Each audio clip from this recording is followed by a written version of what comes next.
Hello and welcome to this week's assembly, which comes to you from the field behind my house, from Wade Stone, an ancient standing stone marking Wade's grave, which we're going to learn about today.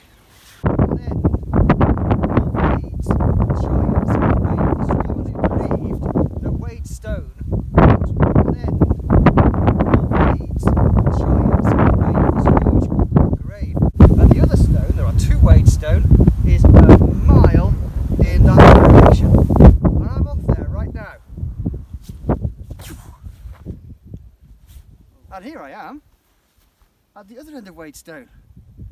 It was one huge giant, and you have to admit that's some place to have a grave. What a view!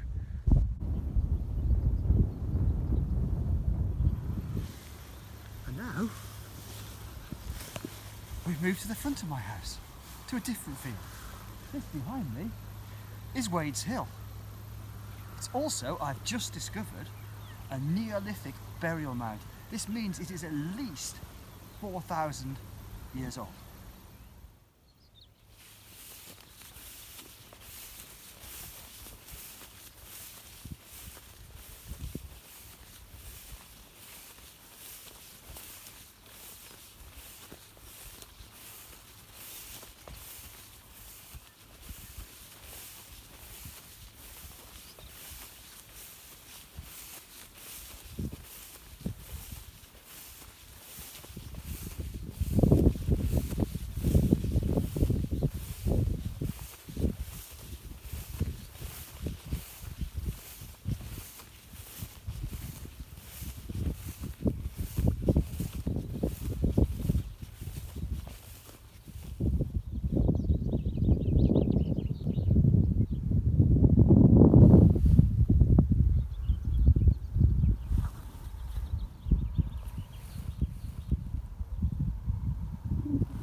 I am now in the same field just an hour later, and as you can see, the weather has changed completely.